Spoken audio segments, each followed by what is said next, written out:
वालेकुम everyone, welcome to my YouTube channel.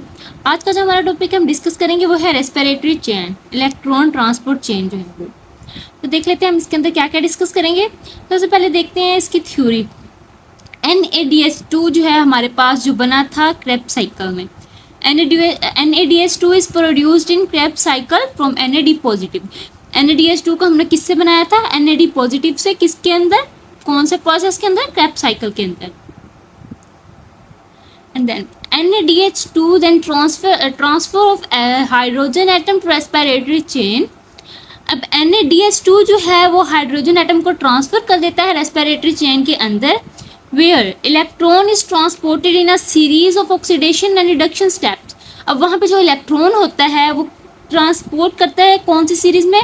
Oxidation और reduction के स्टेप्स से पास थ्रू होता है ये इलेक्ट्रॉन जो है, which ultimately reacts with molecular oxygen, जो कि मॉलिक्यूलर ऑक्सीजन के साथ रिएक्ट करता है और लास्ट में हमारे पास जो है वो वाटर का मॉलिक्यूल बनाता है। तो ये इसकी स्टार्टिंग थ्योरी थी थोड़ी सी।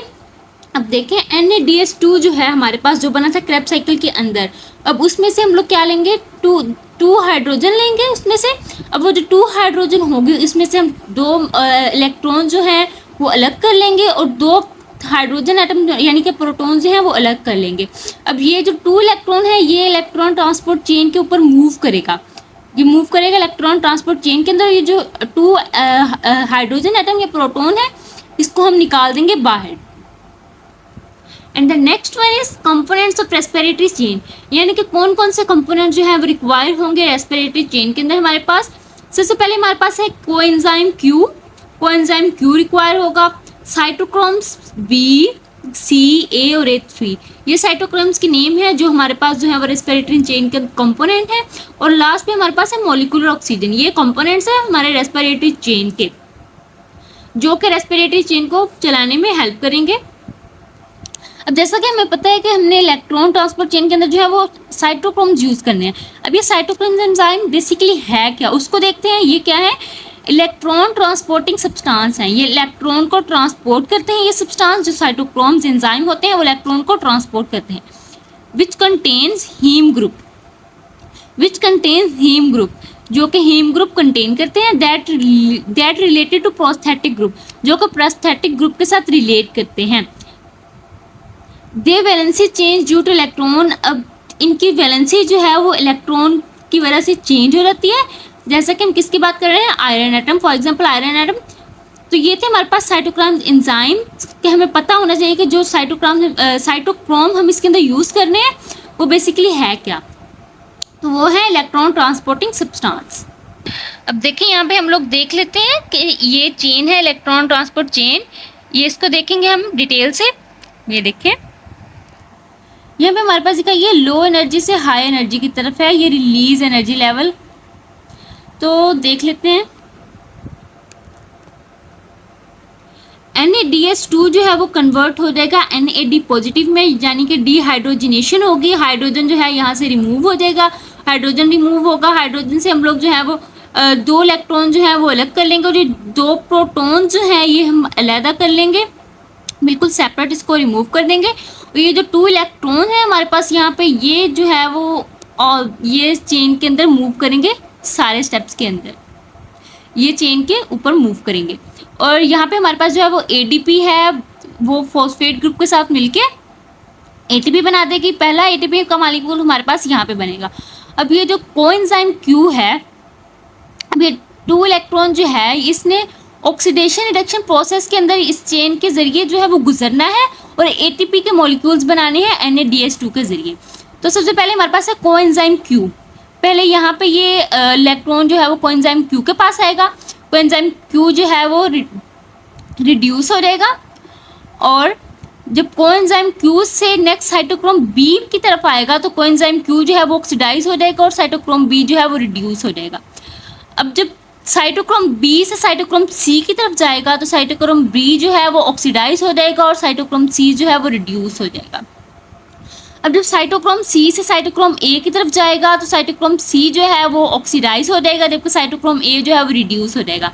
अब जब वही मॉलिक्यूल जो है वही इलेक्ट्रॉन जो है वो साइटोक्रोम A3 के पास जाएगा तो साइटोक्रोम A जो है वो ऑक्सीडाइज हो जाएगा, जबकि साइटोक्रोम A3 जो है वो रिड्यूस हो जाएगा। अब देखें अब पहले एनर्जी का मॉलिक्यूल यहाँ बना था, अब दूसरा एनर्जी का मॉलिक्यूल जो है वो जब साइटोक्रोम बी से साइटोक्रोम सी में कन्वर्ट होगा तो यहाँ पे फिर हमारे पास जो है वो एनर्जी कम होगी, तो एडीपी जो है फॉस्फेट ग्रुप के साथ मिलकर एटीपी का मॉलिक्यूल बना देगा, एनर्जी बना देगी हमारे पास। तो यहाँ पे और जो लास्ट में हमारे पास जो एटीपी बनते हैं वो यहाँ पे बनते हैं। जब साइटोक्रोम ए3 से मॉलिक्यूल जो है वो एंटर होता है यहाँ पे लास्ट में, तो हमारे पास यहाँ पे मॉलिक्यूलर ऑक्सीजन हमारे पास जो है वो मौजूद होती है। और मॉलिक्यूलर ऑक्सीजन जो है वो ये जो हाइड्रोजन ऊपर था ना हमारे पास, ये यहाँ पे आएगा, क्योंकि वो हाइड्रोजन जो है उसको हमने ज़ाया नहीं करना, यहाँ पे यूज़ करना है। ये मॉलिक्यूलर ऑक्सीजन के साथ मिल के वाटर का मॉलिक्यूल बनाएगा।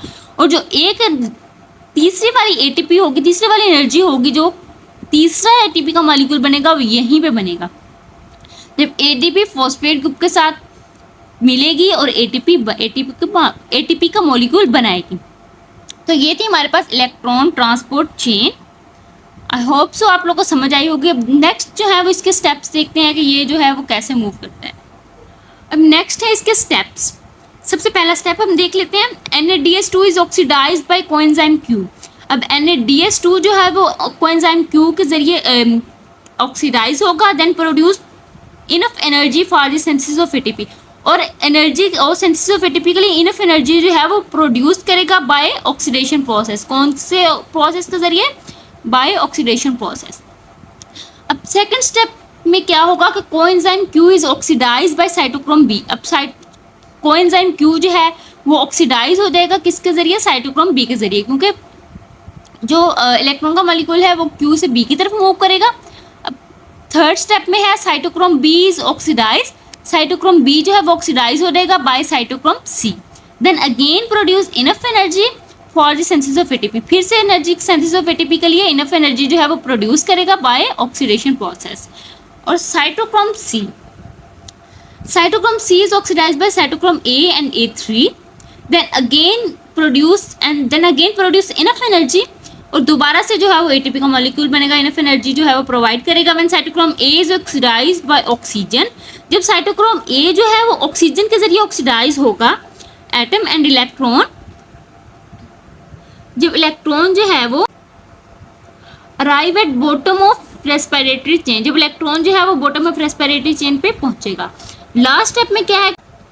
Oxygen is the most electronegative substance. जो ऑक्सीजन है हमारे पास वो मोस्ट इलेक्ट्रोनेगेटिव सब्सटेंस है and final acceptor of the two electron. और इलेक्ट्रॉन का जो है वो फाइनल एक्सेप्टर भी है। और molecule of water is produce. So हमारे पास भी क्या बनता है? वाटर का मॉलिक्यूल। सो ये थी हमारी रेस्पिरेटरी चेन। सो ये था आज का हमारा टॉपिक। होप से आप लोगों को समझ आया होगा। अगर समझ आया हो तो लाइक करें, शेयर करें, सब्सक्राइब करें। Thank you so much. अल्लाह हाफिज़।